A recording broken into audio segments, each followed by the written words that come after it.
اما بعد فاعوذ باللہ من الشیطان الرجیم بسم اللہ الرحمن الرحیم اذا جاءك المنافقون قالوا نشهد انك لرسول الله والله يعلم انك لرسوله والله يشهد ان المنافقين لكاذبون اتخذوا ايمانهم جنة فصدوا عن سبيل الله انهم ساء ما كانوا يعملون ذلك بانهم آمنوا ثم كفروا فتبع على قلوبهم فهم لا يفقهون صدق الله العظيم رب اشرح لي صدري ويسر لي امري واحلل عقدة من لساني يفقهوا قولي اللهم ربنا الہمنا رشدنا واعذنا من شرور انفسنا اللهم ارنا الحق حقا وارزقنا اتباعه وارنا الباطل باطلا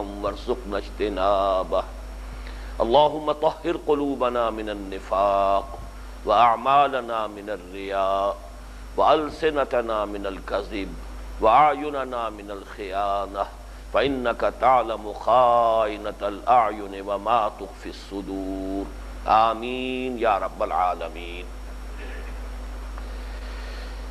سورۃ المنافقون کے درس کی تمہید کے طور پر جو گفتگو گزشتہ 3 نشستوں سے حقیقت نفاق کے عنوان سے جاری ہے، اس کے ضمن میں پچھلی نشست کے آخر میں جس مسئلے پر گفتگو ہو رہی تھی وہ یہ کہ قرآن حکیم میں نفاق کا ذکر تدریجاً کس طور سے آیا ہے، اس لیے کہ اسی تدریج کے ذریعے سے اس مہلک مرض کے جو ارتقائی مدارج ہیں یا صحیح تر الفاظ میں جو تنزلاتی مراحل ہیں وہ ہمارے سامنے واضح طور پر آ جاتے ہیں۔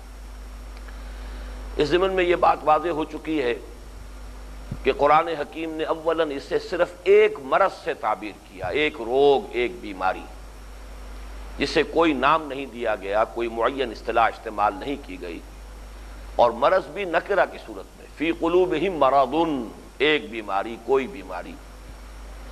اس کے ضمن میں نے علامہ اقبال کا وہ مصرع آپ کو سنایا، بہت صحیح طور پر وہ منطبق ہوتا ہے اس پر کہ وہی دیرینہ بیماری، وہی نامحکمی دل کی۔ تو وہی در حقیقت نامحکمی ہے، دل کی نامحکمی۔ اس کی 2 صورتیں ہو سکتی ہیں، ایمان کی گہرائی اور گہرائی میں کمی، جس کے نتیجے میں شکوک و شبہات پیدا ہو سکتے ہیں، جس کا تذکرہ سورۃ الحجرات کی آیت نمبر 15 میں ہے کہ حقیقی ایمان وہ ہے کہ جس میں شکوک و شبہات کے کانٹے چبھے نہ رہ گئے۔ انما المؤمنون الذین آمنوا باللہ ورسولہ ثم لم یرتابوا، پھر ریب باقی نہ رہے۔ اور دوسرے یہ کہ عملی اعتبار سے پھر وہ ڈیپتھ آف کمٹمنٹ جو ہے اس میں کمی ہوگی، انسان قربانی دینے کے لیے اتنا آمادہ نہیں ہوگا۔ بہرحال ابتداءً قرآن مجید نے اسے صرف ایک مرض سے تعبیر کیا، لیکن تدریجاً جیسا کہ ہم جائزہ لے رہے تھے پھر اس کے لیے معین اصطلاح نفاق کی استعمال کی گئی ہے، اور پھر جیسے جیسے ہم دیکھتے ہیں مدنی صورتوں میں یہ مضمون آگے بڑھتا ہے، اس پر اللہ تعالیٰ کا غیظ و غضب جو ہے وہ بھی بڑھتا چلا جاتا ہے، اس کی شدت میں مسلسل اضافہ ہوتا چلا جاتا ہے۔ پھر ہم یہ بھی دیکھ چکے ہیں کہ مکی دور میں اس بیماری کی اصل نوعیت تھی ریب اور شک کی، جیسے کہ میں ابھی تذکرہ کر چکا ہوں، جس کے حوالے سے 2 آیات میں آپ کو سنا چکا ہوں۔ سورہ مدثر کی آیت نمبر 31، وَلَيَقُولَ الَّذِينَ فِي قُلُوبِهِم مَّرَضٌ وَالْكَافِرُونَ مَاذَا أَرَادَ اللَّهُ بِهَذَا مَثَلًا، کہ جہنم پر 19 داروغاؤں کا جو تذکرہ قرآن مجید میں آیا تو اس سے کافروں کو تو موقع ملا ہی، انہوں نے استہزاء کیا، تمسخر اڑایا، یہاں تک کہا ایک صاحب نے، ان میں سے ایک شخص نے، بدبخت نے، آپس میں اپنے دوستوں سے گفتگو کرتے ہوئے لو بھائی کل 19 ہیں، وہاں 10 کے لیے تو میں کافی ہوں، باقی 9 کا تم بندوبست کر لینا۔ تو گویا کہ کافروں کو تو اس 19 کی عدد کے ذریعے سے ایک ذریعہ ہاتھ آ گیا کہ وہ مذاق اڑائیں، لیکن کچھ نہ کچھ تھے اہل ایمان بھی کہ جن کی گہرائی اور گہرائی ابھی اتنی نہیں تھی کہ ان کے دل میں بھی اس سے وسوسہ اور ریب اور شک کی کیفیت پیدا ہو گئی. اس کو تعبیر کیا گیا وَلَيَقُولَ الَّذِينَ فِي قُلُوبِهِم مَّرَضٌ وَالْكَافِرُونَ مَاذَا أَرَادَ اللَّهُ بِهَذَا مَثَلًا. یہی بات سورہ حج میں آئی ہے، اس کی آیت نمبر 53 میں لِيَجْعَلَ مَا يُلْقِي الشَّيْطَانُ فِتْنَةً لِّلَّذِينَ فِي قُلُوبِهِم مَّرَضٌ وَالْقَاسِيَةِ قُلُوبُهُم، کہ اللہ تعالیٰ اس طرح کا معاملہ اس لیے کرتا ہے، اس طرح کی آزمائش میں لوگوں کو اس لیے ڈال دیتا ہے تاکہ جن لوگوں کے دلوں میں روگ ہے، بیماری ہے، یا جن کے دل سخت ہو چکے ممیز ہو جائیں، واضح طور پر سامنے آ جائیں، انہیں آئیڈینٹیفائی کیا جا سکے.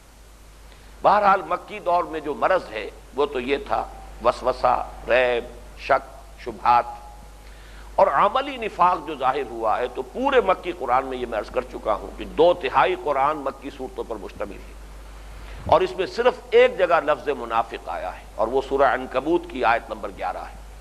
اس کا ہم جائزہ لے چکے ہیں.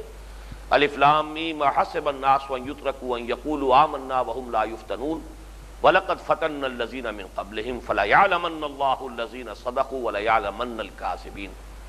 کیا لوگوں نے یہ گمان کیا تھا کہ صرف یہ کہنے سے چھوٹ جائیں گے کہ ہم ایمان لے آئے، اور ان کا امتحان نہیں لیا جائے گا، ان کو آزمایا نہ جائے گا، ان کی جانچ پرکھ نہیں کی جائے گی، انہیں آزمائشوں کی بھٹیوں میں سے گزارا نہیں جائے گا؟ حالانکہ ہمارا تو ہمیشہ سے یہ معاملہ رہا ہے کہ جس نے ایمان کا دعویٰ کیا ہم نے اسے آزمایا، اور یہ ہماری سنت ہے، یہ مستقل قانون ہے کہ ہم تو واضح کر دینا چاہتے ہیں کہ کون سچے ہیں اپنے دعوی ایمان میں اور کون جھوٹ موٹ کے مدعی ایمان.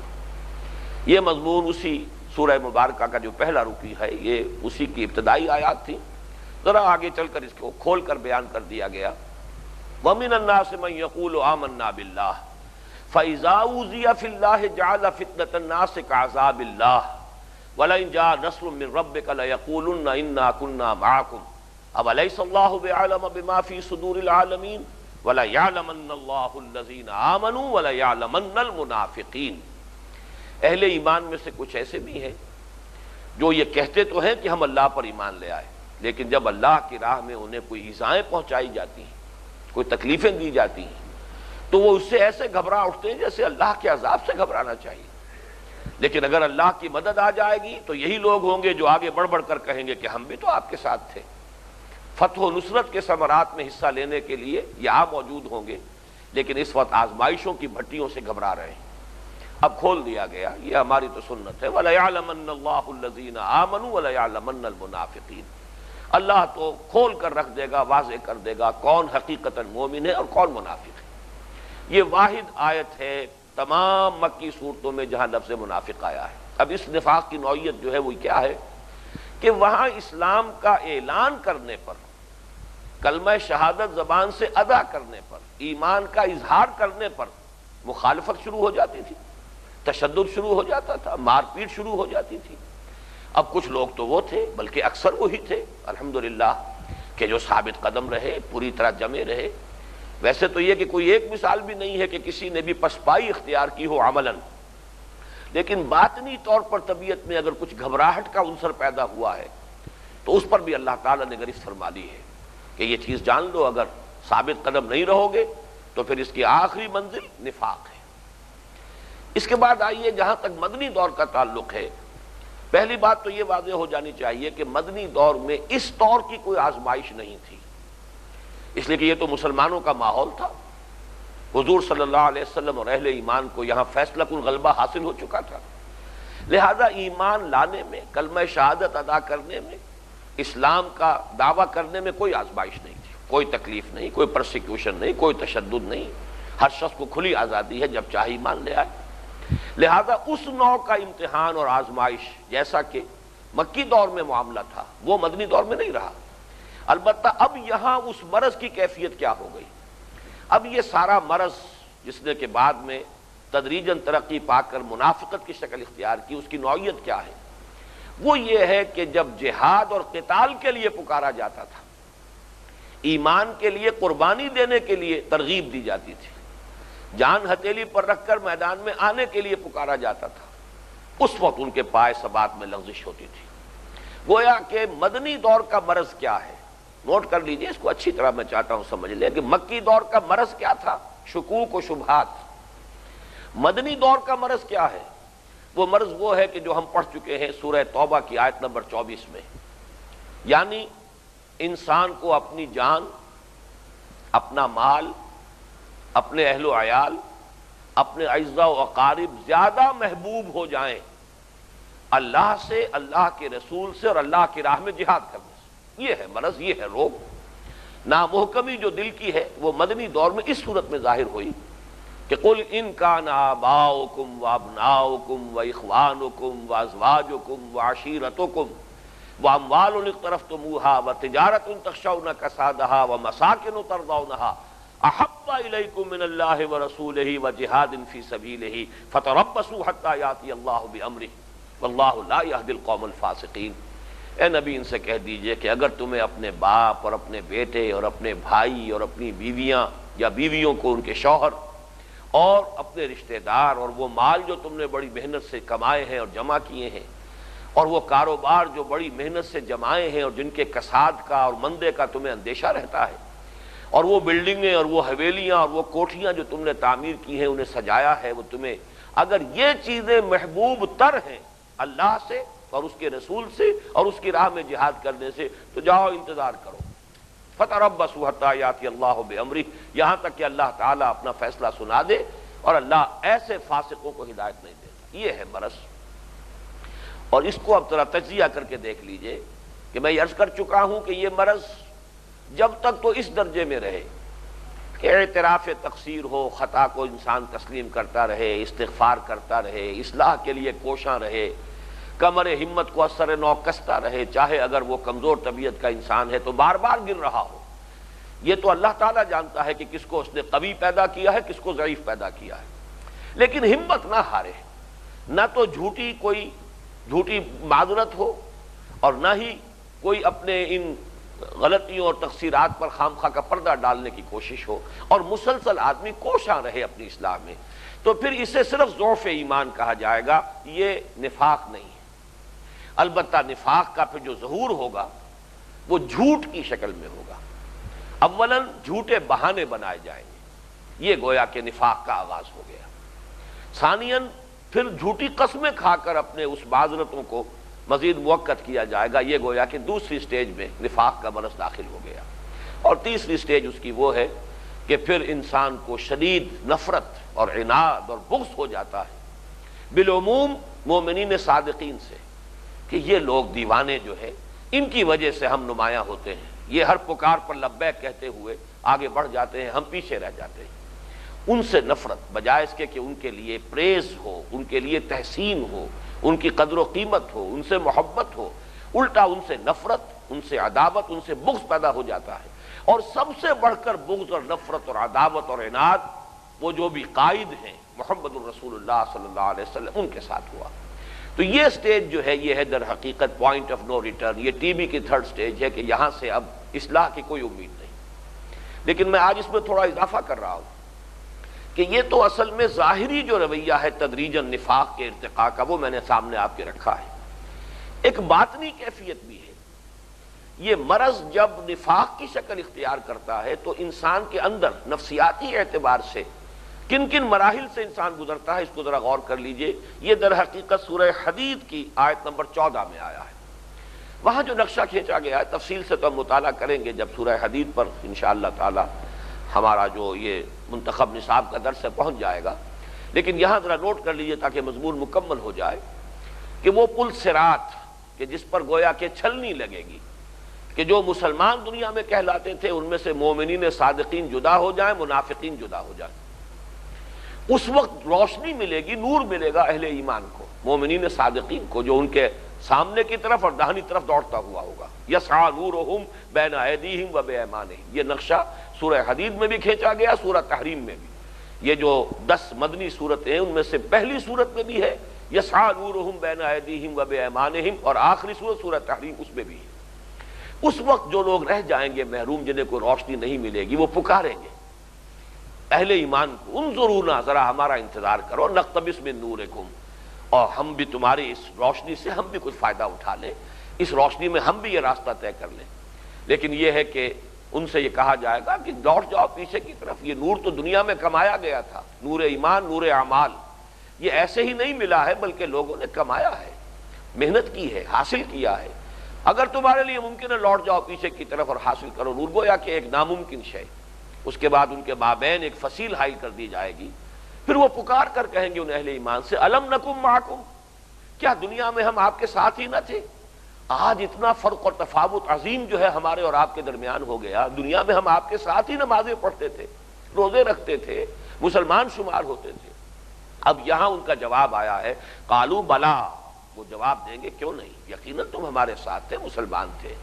ولکنکم فتنتم انفسکم وتربصتم وارتبتم وغرتکم الامانی حتی جاء امر اللہ وغرکم باللہ الغرور، لیکن تم نے اپنے آپ کو اپنے ہاتھوں فتنوں کے اندر ڈالا۔ اور فتنہ کیا ہے؟ انما اموالکم واولادکم فتنہ، یہی مال و اسباب دنیا کا اور یہی جو رشتے ہیں اور محبتیں ہیں، یہ اصل فتنہ ہے۔ یہ ایک اعتدال کی حد تک رہے تو کوئی حرج نہیں، جب بڑھ گئے اس حد سے اور اللہ اور اس کے رسول کی محبت اور اللہ کی راہ میں جہاد کی محبت سے آگے بڑھ گئے، ان کی محبتیں زیادہ ہو گئی، تو اب یہ فتنہ ہے۔ تم نے اپنے آپ کو خود فتنوں میں ڈالا، نتیجے میں گو مگو میں مبتلا ہو گئے، تربص، آگے بڑھوں نہ بڑھوں، چلوں نہ چلوں۔ اسی کا نقشہ جو کھینچا گیا قرآن مجید میں وہ تردد ہے، یہ متردد ہو کر رہ گئے کہ آگے بڑھے نہ بڑھے۔ فی ریبہم یترددون، یہ سورہ توبہ کی آیت نمبر 45 میں الفاظ آئے ہیں۔ یہ اپنی ان شکوک و شبہات کے اندر متردد ہو کر رہے، آگے بڑھے نہ بڑھے۔ جی چاہتا بھی ہے، ایمان مجھے کھینچے ہے تو روکے ہے مجھے کفر، کعبہ میرے آگے ہے کلیسا میرے پیچھے، جانتا تو ہے انسان، چاہتا ہے ایمان آگے بڑھنے کی دعوت دے رہا ہے، تپتی راہیں مجھ کو پکاریں، دامن پکڑے چھاؤں گھنیری، ایمان مجھے کھینچے ہے تو روکے ہے مجھے کفر، کعبہ میرے آگے ہے کلیسا میرے پیچھے۔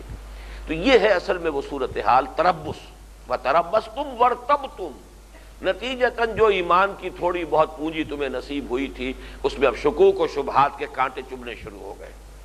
وغرتکم الامانی، لیکن پھر تم نے بڑے خوش آئند عقائد گھڑ کر اپنے آپ کو مطمئن کر لیا۔ اور وہ خوش آئند عقائد کیا ہے؟ ہم تو اللہ کے محبوب ہیں، نحن ابناء اللہ واحباؤہ، ہم تو امت مرحومہ میں ہیں۔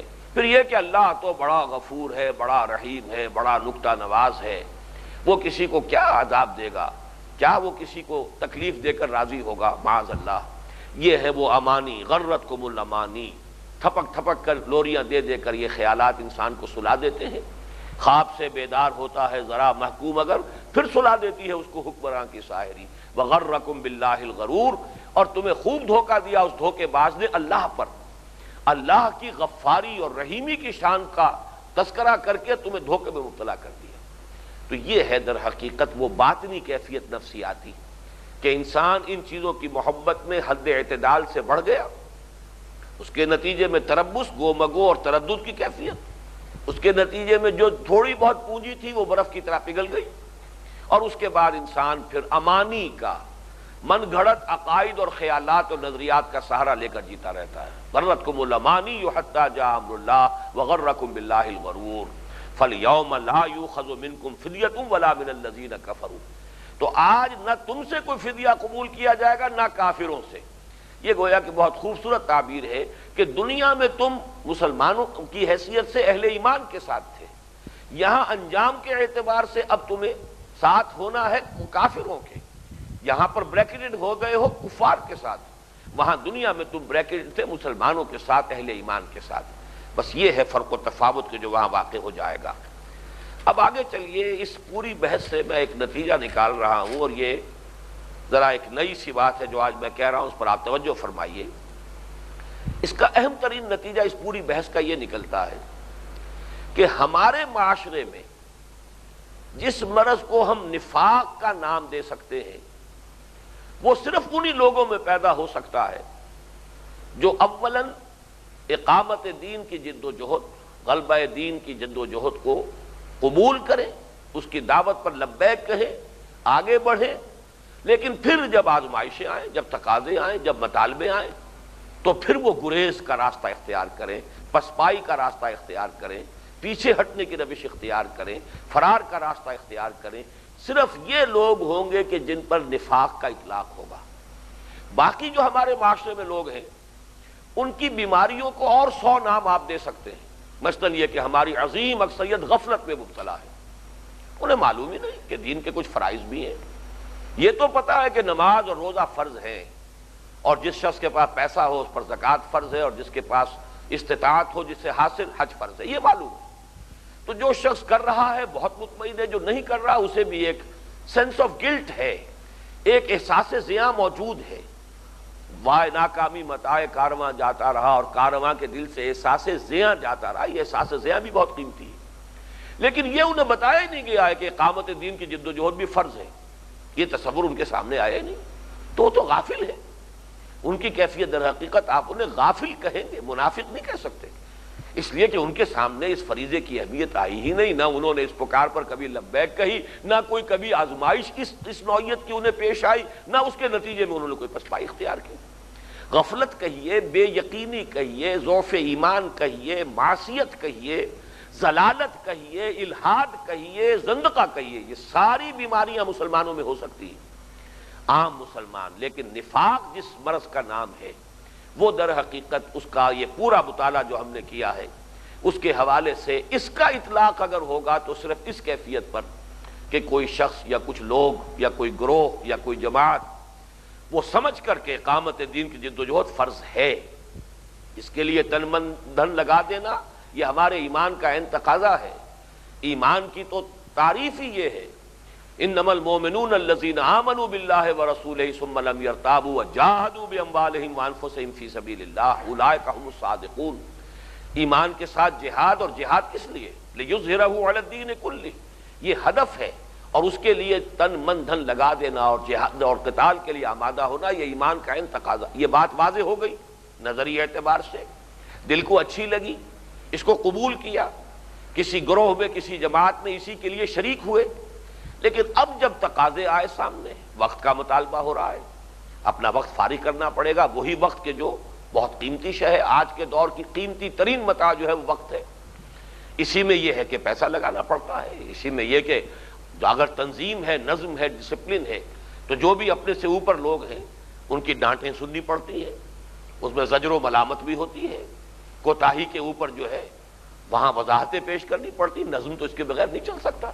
پھر یہ کہ اگر آگے مراحل آئیں تو قید و بند کی صعوبتیں ہو سکتی ہیں، اس سے آگے مراحل آئیں جان ہتھیلی پر رکھ کر میدان میں آنا ہو سکتا ہے۔ اب ان تقاضوں کی بنا پر گریز اور پسپائی ہوگی تو یہ حقیقت میں نفاق ہوگا۔ بصورت دیگر جیسے میں نے کہا کہ عوام جو مسلمان آج دنیا میں ہے 1 ارب 30 کروڑ، ان کی عظیم اکثریت غفلت میں مبتلا ہے، انہیں شعور ہی نہیں ہے، بے یقینی ہے، ایمان کی وہ کیفیت حاصل نہیں ہوئی، معصیت ہے، گناہ ہے، ضلالت ہے، گمراہی ہے، اور گمراہی کی انتہا کی درجے بھی ہو سکتے ہیں، الحاد ہے، زندقہ ہے۔ لیکن نفاق جس پر ہم بحث کر رہے ہیں یہ در حقیقت آج کے دور میں اس کا اندیشہ اور خدشہ اگر ہوگا تو صرف ان لوگوں کو جن پر اقامت دین اور اظہار و دین الحق علی الدین کلہ کی فرضیت واضح ہو چکی ہو، اس کے تحت وہ کسی جماعت میں شرکت اختیار کریں یا خود کھڑے ہو، کوئی جماعت اور موجود نہیں ہے، خود کھڑے ہو، دعوت دیں، لوگوں کو پکاریں، 1 اکیلا 2 11، 2 آدمی بھی جمع ہو جاتے ہیں تو 1 امیر ہے 1 مامور ہے، 2 آدمی ہیں تو 1 امام ہے اور 1 ماموم اور مقتدی ہے، وہ جماعت کی شکل اختیار کریں۔ لیکن یہ کہ ان تقاضوں سے اگر گریز اور پسپائی ہوگی تو نفاق ہوگی۔ اب آگے چلیے، مدنی دور میں بھی ہم جائزہ لے رہے تھے کہ پہلے صرف لفظ مرض استعمال ہوا ہے، چنانچہ سورہ بقرہ غزوہ احد سے قبل سورہ بقرہ نازل ہوئی اور سورہ محمد نازل ہوئی صلی اللہ علیہ وسلم۔ سورہ بقرہ کی آیات تو ہم کل پڑھ چکے ہیں، 8 سے لے کر 16 تک 9 آیات، بہت یہ اہم حصہ ہے۔ لیکن یہاں پر فی قلوبہم مرض فزادہم اللہ مرضا، سارا نقشہ، ساری علامات، سارے سمٹمز وہی ہے کہ جو منافقین کے ہیں، لیکن ابھی لیبل نفاق کا نہیں لگایا گیا، ان کے لیے منافق کی اصطلاح استعمال نہیں کی گئی۔ اسی طریقے سے سورہ محمد کا مطالعہ کر رہے تھے، وہ آیات لگا لو بھائی سورہ محمد والی صلی اللہ علیہ وسلم۔ اس کی ایک آیت کا تو ہم ترجمہ کر چکے تھے، یہ آیت نمبر 20 ہے، وَيَقُولُ الَّذِينَ آمَنُوا لَوْلَا نُزِّلَتْ سُورَةٌ، اور یہ کہتے ہیں یہ لوگ جو ایمان لائے تھے، ایمان کے دعوے دار، کیوں نہیں کوئی سورت نازل ہو گئی؟ فَإِذَا أُنزِلَتْ سُورَةٌ مُحْكَمَةٌ، پھر جب ایک محکم صورت، بالکل واضح صورت، یہ محکم اور متشابہ کا فرق جو آل عمران میں کیا گیا ہے، دو طرح کی آیات ہیں، آیات محکمات، آیات متشابہات. تو آیت محکمہ آ گئی. نوٹ کر لیجئے کہ سورہ محمد کا دوسرا نام جو ہے صلی اللہ علیہ وسلم سورۃ القتال ہے. قتال کا حکم اس میں وارد ہوا ہے. تو جب آیا وذکر فیہ القتال، اور اس میں قتال کا ذکر کر دیا گیا، رأیت الذین فی قلوبہم مرض ینظرون الیک نظر المغشی علیہ من الموت. تو آپ دیکھتے ہیں ان لوگوں کو جن کے دلوں میں وہ بیماری ہے، وہ روگ ہے، وہی نامحکمی دل کی، جن کی کیفیت کی تعبیر وہ ہے، وہ ایسے آپ کو دیکھتے ہیں جیسے وہ شخص دیکھتا ہے کہ جس پر موت کی غشی طاری ہو رہی ہے، جیسے آنکھیں پتھرا رہی ہیں. اب خوف ہے، بزدلی کے باعث ان کی کیفیت یہ ہے. ام حسب الذین فی قلوبہم مرض، اب اسی سورہ مبارکہ کی آیات ہیں 29، 30 اور 31. کیا سمجھا تھا ان لوگوں نے کہ جن کے دلوں میں یہ روگ تھا، لن یخرج اللہ اضغانہ، کہ اللہ تعالیٰ باہر نکال کر نہ رکھ دے گا ان کے اس کینے کو، ظاہر نہ کر دے گا، ان کا پردہ چاک نہ کر دے گا. دیکھیے وہی بات جو سورہ عنکبوت میں آ چکی تھی. آزمائشیں اس لیے آتی ہیں فَلَيَعْلَمَنَّ اللَّهُ الَّذِينَ صَدَقُوا وَلَيَعْلَمَنَّ الْكَاذِبِينَ، فَلَيَعْلَمَنَّ اللَّهُ الَّذِينَ آمَنُوا وَلَيَعْلَمَنَّ الْمُنَافِقِينَ. یہاں پر کہا جا رہا ہے انہوں نے یہ سمجھا تھا کہ یہ پردہ جو ہے پڑا رہنے دے گا اللہ تعالیٰ، اور یہ ڈھکن ڈھکا رہنے دے گا. نہیں. ام حسب الذین فی قلوبہم مرض ان لن یخرج اللہ اضغانہم، کیا انہوں نے یہ گمان کیا تھا کہ اللہ تعالیٰ ان کے اندر کے اس روگ کو، اس کینے کو، اس خبث باطن کو نکال کر باہر نہ رکھ دے گا، واضح نہ کر دے گا، علم نشرح نہ کر دے گا، مبرہن نہ کر دے گا. وَلَوْ نَشَاءُ لَأَرَيْنَاكَهُمْ فَلَعَرَفْتَهُمْ بِسِيمَاهُمْ، اور اے نبی اگر ہم چاہتے تو ہم سب کو، ان سب کا آپ کو مشاہدہ کرا دیتے ہیں اور آپ ان کو پہچان سکتے ہیں ان کے چہروں سے. یہ ابتدائی دور میں ابھی محسوس ہوتا ہے ان آیات سے کہ خود حضور صلی اللہ علیہ وسلم کو بھی ابھی تعین کے ساتھ منافقین کے نام نہیں بتائے گئے. یہ ابتدائی سٹیج ہے، ابھی بیماری ہے، صرف نفاق کا لفظ جو ہے ابھی آ بھی نہیں رہا. اگر ہم چاہیں تو ہم آپ کو دکھا دیں گے اور آپ ان کے چہروں سے پہچان لیں گے. ان کے ماتھے پر لکھا ہوگا نفاق، ان کے چہرے کے اوپر موجود ہوگا نفاق لکھا ہوا. جیسے کہ دجال کے بارے میں آتا ہے کہ اس کی پیشانی پر کاف فا را کفر لکھا ہوا ہوگا. وَلَا تَعْرِفَنَّهُمْ فِي لَحْنِ الْقَوْلِ، اور اے نبی آپ انہیں پہچان سکتے ہیں اب بھی ان کی گفتگو کے انداز سے. وہ ملمے والی گفتگو ہوتی ہے، چکنی چپڑی گفتگو ہوتی ہے، اپنے کمزوریوں پر پردہ ڈالنے کا انداز بالکل انسان سمجھ لیتا ہے. وَاللَّهُ يَعْلَمُ أَعْمَالَكُمْ، اور دیکھو لوگو اللہ تعالیٰ تمہارے اعمال کو خوب جانتا ہے. وَلَنَبْلُوَنَّكُمْ حَتَّى نَعْلَمَ الْمُجَاهِدِينَ مِنكُمْ وَالصَّابِرِينَ، اور دیکھو ہمارا تو یہ قاعدہ ہے، قانون ہے، ہم تو لازماً آزمائیں گے تمہیں یہاں تک کہ ہم جان لیں، دیکھ لیں، مبرہن کر دیں، علم نشرح کر دیں ان کو جو حقیقتاً جہاد کرنے والے ہیں، منکم والصابرین، اور صبر کرنے والے ہیں. وَنَبْلُوَ أَخْبَارَكُمْ، اور ہم تمہاری ساری خبروں کو پوری طرح اس کی جانچ پرکھ کر لیں گے، تمہارے دعووں کا اور تمہارے قول کا پورا پورا حساب لے لیں گے. تو سورہ محمد تک صلی اللہ علیہ وسلم ابھی لفظ نفاق نہیں آیا. لفظ نفاق آ رہا ہے پہلی مرتبہ سورۃ الانفال میں. سورۃ الانفال کی آیت وہاں پہ لگا دو. سورۃ الانفال سب کو معلوم ہے کہ غزوہ بدر کے بعد نازل ہوئی.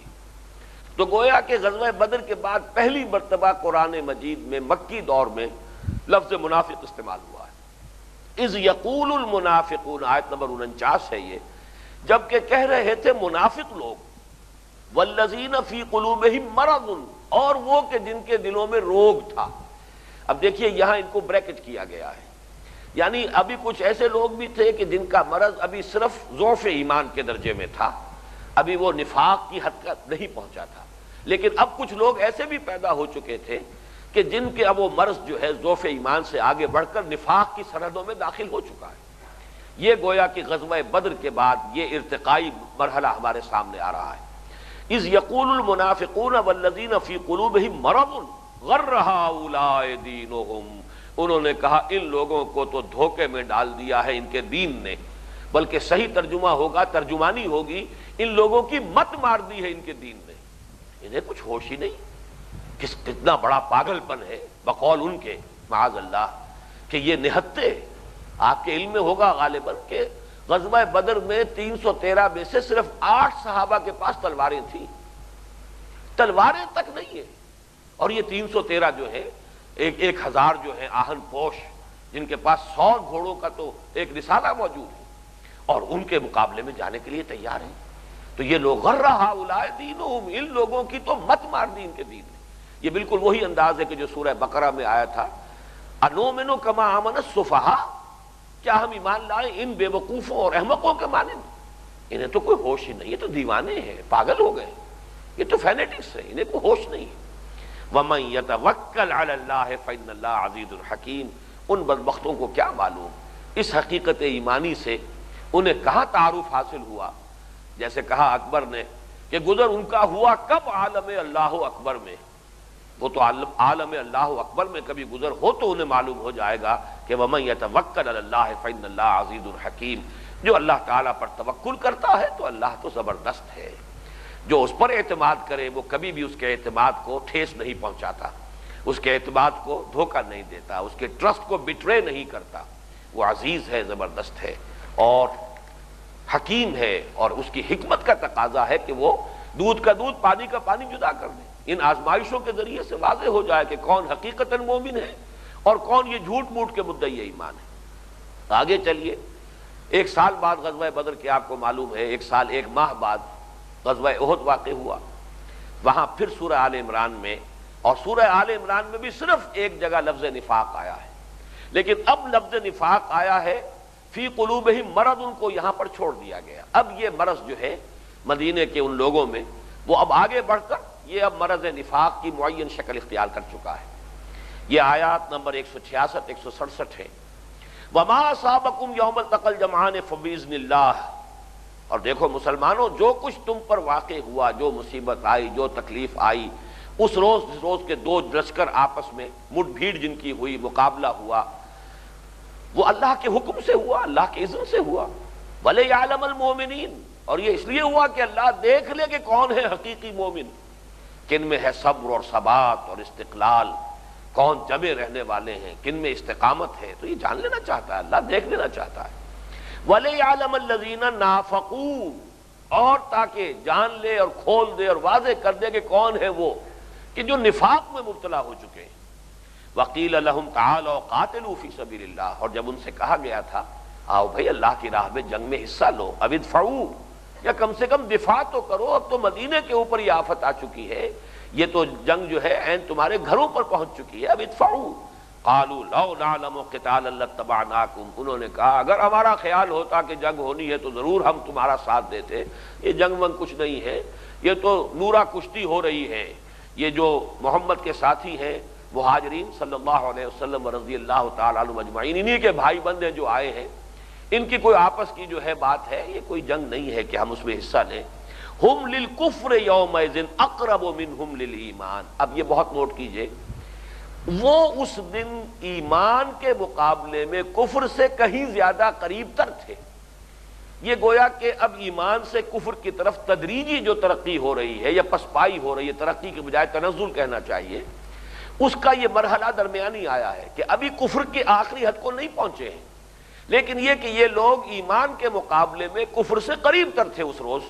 ہم للکفر یومئذ اقرب منہم للایمان یقولون بافواہہم ما لیس فی قلوبہم.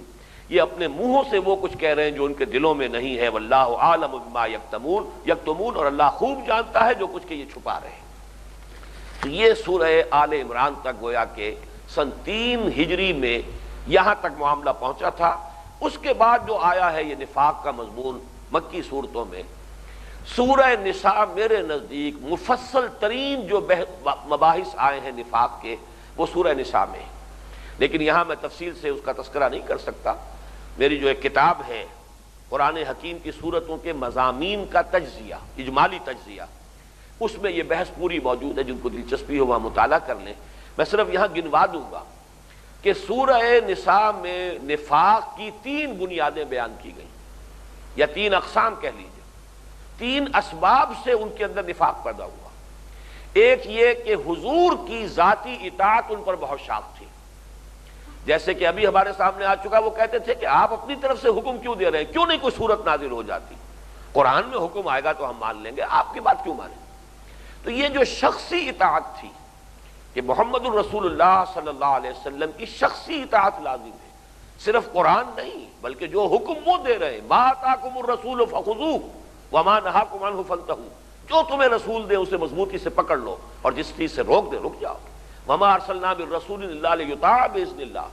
یہی وجہ ہے کہ یہ مضمون جو ہے کہ رسول کی اطاعت شخصی جو ہے ایمان کا لازمی تقاضا ہے، سب سے زیادہ تفصیل کے ساتھ سورہ نساء میں آیا ہے، اس لیے کہ منافقین پر یہ بہت بھاری تھا۔ دوسرے یہ کہ قتال، جان اور مال کا جس کے اندر اندیشہ ہے وہ اس کے ضمن میں، اور تیسرے جہاد کے ضمن میں آیا، جو نہیں ہجرت کے ضمن میں آیا کہ ہجرت بھی منافقین پر بڑی بھاری تھی، اور اس نے بھی نمایاں کر دیا تھا۔ یہی بات فرما دی گئی کہ جب تک یہ ہجرت نہ کریں مسلمانوں تمہارا ان سے کوئی تعلق نہیں، ان کا ایمان مشکوک ہے، بلکہ یہ کہ جن قوموں میں سے یہ ہیں اور یہ ہجرت نہیں کر رہے ہیں، اگر ان سے تمہاری جنگ ہو تو یہ بھی بچیں گے نہیں، بلکہ ان کے خلاف بھی تمہارا اقدام ہوگا۔ یہ بڑے تفصیلی مباحث سورہ نساء میں ہے۔ آگے بڑھ کر یہ نفاق کا مضمون مکی صورتوں میں پھر اپنی اصل زینت کو جو پہنچا ہے، اپنے نقطہ عروج کو، وہ سورہ توبہ میں ہے، اس لیے کہ غزوہ تبوک وہ معاملہ ہے اصل میں کہ جس میں یوں سمجھیے کہ قتال کا معاملہ جو ہے، جنگ کا معاملہ، وہ شدید ترین آزمائش جو ہے اللہ تعالیٰ نے مسلمانوں کے لیے اس وقت پیدا کر دی۔ چار اس کے پہلو ایسے ہیں کہ جو اس سے پہلے کبھی اس طرح جمع نہیں ہوئے تھے۔ نمبر ایک، وقت کی سپر پاور کے ساتھ اب ٹکراؤ ہے۔ اس وقت تک تو مقابلہ ہو رہا تھا اندرون ملک، جیسے ارریگولر ان کے وہ افواج ہوتی تھی ویسے ہی ارریگولر فوجیں جو ہے ان کے ساتھ مقابلہ ہے۔ اب رومن امپائر، اس کی اسٹینڈنگ آرمیز، تربیت شدہ، اس کے ساتھ مقابلہ، اور لاکھوں کی تعداد میں، اس لیے کہ آپ کو معلوم ہے کہ 1,00,000 کا مقابلہ پیش آ گیا تھا غزوہ موتا میں، ادھر 3,000 مسلمان گئے تھے، ادھر 1,00,000 آدمی تھا۔ تو اس اعتبار سے غزوہ تبوک جو ہے سخت ترین آزمائش کہ اب تو براہ راست کھلم کھلا اعلانیہ حضور جو ہے سلطنت روما کے خلاف اقدام کر رہے ہیں۔ نمبر دو، شدید گرمی کا موسم۔ انہوں نے کہا لا تنفروا فی الحر قل نار جہنم اشد حرا، وہ کہتے تھے کہ اس گرمی میں مت نکلو، مت ماری گئی ہے تمہاری، اتنی شدید گرمی، اے نبی ان سے کہہ دیجئے جہنم کی آگ اس سے کہیں زیادہ گرم۔ تیسری بات یہ کہ نہایت طویل سفر، ایک تو ابھی تک جو جنگیں ہو رہی تھی، مدینے سے باہر نکلے صرف بدر تک چلے گئے یا مدینے ہی کے ارد گرد جو ہے، غزوہ احد ہوا وہیں ہوا، غزوہ احزاب ہوا وہیں ہوا، یہاں معاملہ جو ہے آگے چل کر معاملہ جو ہے بہت لمبا سفر ہے۔ اس سے پہلے زیادہ سے زیادہ آپ کہہ سکتے ہیں کہ فتح مکہ کے لیے جو ہے مسلمان تقریباً 300 پونے 300 میل کا سفر انہوں نے طے کیا، اور یہ 700 میل کا سفر ہے جو کر رہا ہے۔ پھر اس سے آگے بڑھ کر یہ کہ اس کو جیش العسرہ کہتے ہیں، نہایت جو ہے اس وقت قحط کی کیفیت ہے، اجناس نہیں ہے، راشن نہیں ہے، پھر یہ کہ فصلیں تیار ہیں، اب اگر سب لوگ یہاں سے نکل گئے کون کھجور کی فصل اتارے گا؟ وہ فصل جو ہے وہ تو درختوں کے اوپر ہی ختم ہو جائے گی۔ گویا کہ جتنے پہلو ہو سکتے ہیں آزمائش کے وہ سارے کے سارے جمع کر دیے گئے، لہذا جس کے دل میں نفاق جس درجے میں بھی تھا وہ سامنے آ گیا، کھل کر آ گیا، زبانوں پر آ گیا۔ اس حوالے سے یہ ہے کہ نفاق کا جو آخری مضمون ہے، چنانچہ اسی سورہ مبارکہ میں وہ آیت آئی ہے استغفر لهم او لا تستغفر لهم ان تستغفر لهم 70 مرة فلن يغفر الله لهم۔ اے نبی آپ ان کے لیے استغفار کریں یا نہ کریں، اگر آپ 70 مرتبہ بھی استغفار کریں گے تب بھی اللہ تعالیٰ ان کو ہرگز معاف نہیں فرمائے گا۔ یہ سختی، اور پھر یہ کہ اسی سورہ مبارکہ میں وہ آیت بھی آئی ہے جو سورہ تحریم میں بھی ہے، چونکہ مدنی صورتوں کے تو تمام مضامین کا مکمل خلاصہ ہے یہ جو 10 صورتیں ہیں سورہ حدید سے سورہ تحریم تک، چنانچہ وہ آیت بعین ہی انہی الفاظ سے سورہ تحریم میں بھی آئی، یا ایھا النبی جاہد الکفار والمنافقین واغلظ علیہم ومأواہم جہنم وبئس المصیر۔ یہ سورہ توبہ بھی بعین ہی انہی الفاظ سے، سورہ تحریم میں بھی بعین ہی انہی الفاظ سے۔ اے نبی صلی اللہ علیہ وسلم آپ جہاد کیجئے ان منافقوں سے بھی اور کافروں سے بھی، سختی کیجئے ان پر، نرمی نہ کیجئے، آپ کی جو طبعی نرمی ہے اس سے یہ فائدہ نہ اٹھانے پائیں، سختی کیجئے، اور ان کا ٹھکانہ تو آخری جو ہے وہ جہنم ہے، اور وہ بہت ہی بڑا ٹھکانہ ہے۔ بہرحال یہ ہے اصل میں وہ مضمون کہ جو اس سورہ مبارکہ میں اپنی انتہا کو پہنچ جاتا ہے۔ البتہ باقی اکثر مدنی صورتوں میں یہ مضمون نفاق کا موجود ہے، سورہ احزاب میں ہے، سورۃ الفتح میں ہے، اور یہ جو صورتیں ہیں سورۃ الحدید میں ہے، سورۃ الحشر میں ہے، سورۃ التحریم میں ہے، لیکن یہ جو اس مضمون کا کلائمیکس ہے، جو اس کی چوٹی ہے، وہ در حقیقت اس کا خلاصہ سورہ منافقون میں ہے، وہ سورہ منافقون کے جس کا اصل درس اب ہمارے اس منتخب نصاب کے ضمن میں ہم جس مقام پر پہنچے ہیں، اور یہ ساری گفتگو جو ہم نے کی ہے یہ در حقیقت اسی سورۃ المنافقون کے لیے، اس کے درس کے لیے تمہید کے طور پر تھی۔ اب ہم اللہ کا نام لے کر سلسلے وار مطالعہ سورہ منافقون کا شروع کرتے ہیں۔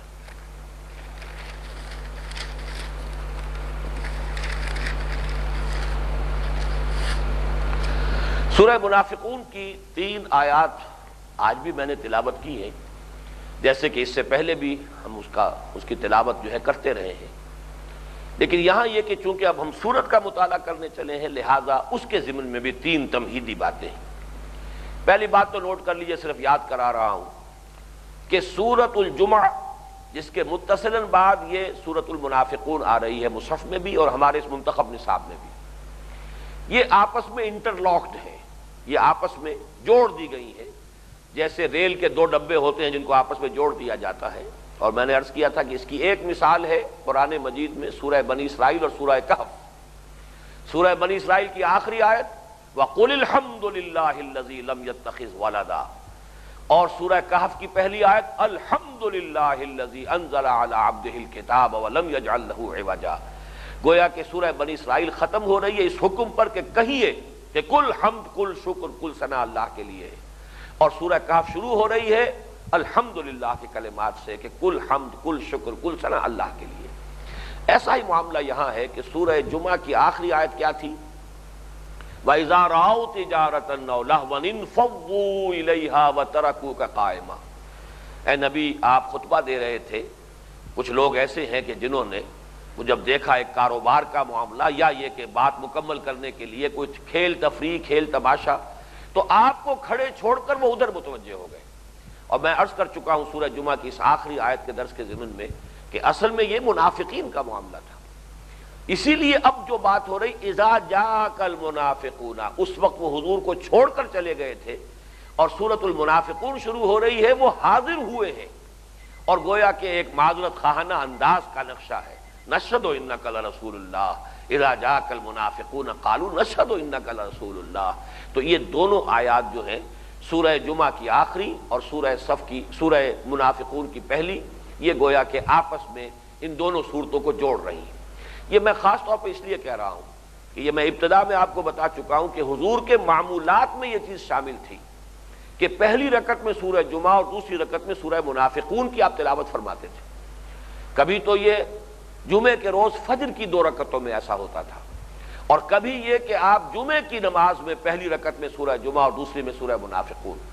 حالانکہ مضامین کے اعتبار سے جوڑا جو ہے وہ تو سورہ جمعہ جو ہے وہ جوڑا ہے سورہ صف کا، اور سورہ منافقون جوڑا ہے سورۃ التغابن کا، لیکن چونکہ یہ 4 صورتیں بہت مربوط ہیں، اس پر تفصیل سے میں بات کر چکا ہوں، اور اس وجہ سے اس میں 2 جوڑوں کو انٹرلاک کرنے والے در حقیقت یہ آیت ہے۔ اس کی وجہ سے حضور صلی اللہ علیہ وسلم نے یہ معمول اختیار کیا کہ یا تو جمعے کی فجر کی نماز میں، چونکہ 2 طرح کے معمولات تھے، یا سورہ سجدہ پہلی رکعت میں اور سورۃ الدہر دوسری رکعت میں، یا سورہ جمعہ پہلی رکعت میں اور سورہ منافقون دوسری رکعت میں، اور یا پھر عین نماز میں وہاں بھی 2 طرح کے معاملات ہیں، یا تو سورۃ الاعلیٰ پہلی رکعت میں اور سورۃ الغاشیہ دوسری میں، اور یا یہ کہ سورۃ الجمعہ پہلی رکعت میں اور سورہ منافقون جو ہے دوسری میں۔ اب اس میں غور کیجئے کہ مشترک جو ہے وہ یہی 2 صورتیں ہیں کہ کبھی فجر میں اور کبھی جمعے کی نماز میں آپ ان صورتوں کی تلاوت فرماتے تھے۔ تو یہ پہلی بات تمہیدی مضامین میں سے سامنے آ گئی کہ ان دونوں صورتوں کو ایک طرح سے انٹرلاک کر دیا ہے، جوڑ دیا ہے ان 2 آیات نے جو سورۃ جمعہ کے آخر میں آئی، جس میں منافقین کا تذکرہ ہے کہ وہ حضور کو خطبہ دیتے ہوئے چھوڑ کر چلے گئے، اور سورۃ المنافقون کی پہلی آیت میں کہ وہ واپس آ رہے ہیں حضور کی خدمت میں، گویا کہ معذرت کرنے کے لیے اور معذرت خواہانہ انداز لیے ہوئے۔ بارک اللہ لی ولکم فی القرآن العظیم ونفعنی وإیاکم بالآیات والذکر الحکیم۔